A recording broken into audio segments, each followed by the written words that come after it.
I'm not enough. I'll never change. God must be so disappointed in me. I am too broken to ever heal. This is my fault. We often hear these phrases as genuine, objective reflections of who we are. They echo so perfectly in our own minds that we naturally accept them as the truth. But everything changes when you stop in the middle of that downward spiral and ask a single question: who told you that? These thoughts rarely originate from within. They arrive as external interference, revealing that your mind is an active battlefield rather than a quiet sanctuary. We struggle because we routinely accept incoming enemy fire as a personal self-assessment. We let the noise of the battle define our worth before we even realize the fight has begun. The paralyzing shame you carry works as a highly effective, invisible hijacking of your internal monologue. This strategy appears in the earliest pages of human history.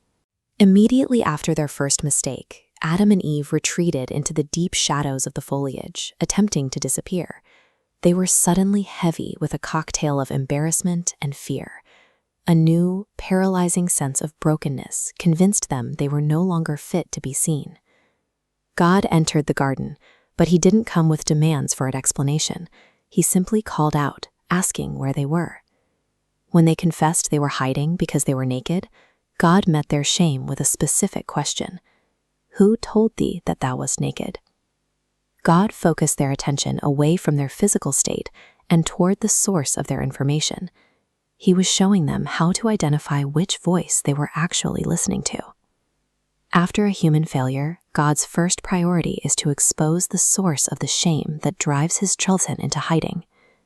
During the Vietnam War, enemy forces used a tactic called the radio trick. They would steal an American radio and broadcast false, destructive orders, using a familiar, trusted voice to lead soldiers into an ambush.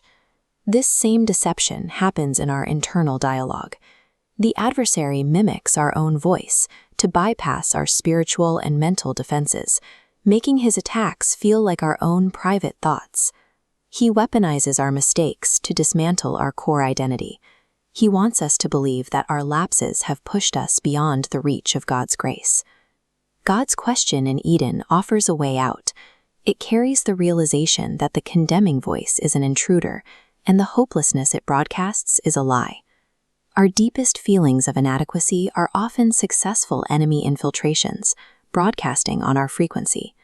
You can distinguish between these two influences by looking at the direction they point you. Shame ties your mistakes to your identity.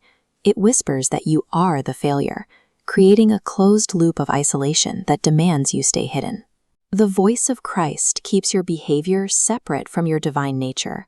He acknowledges the mistake while affirming, "You are mine," inviting you into the light for healing. The next time a crushing, familiar thought enters your mind, pause. Ask the same question God asked in the garden: who told me that? You can let go of the burden of shame God never asked you to carry. It's time to step out from behind the trees. To learn more about silencing these intrusive thoughts, read the companion article below. You can also schedule a consultation with our program to find strength in a community of warriors. You no longer have to fight this war alone.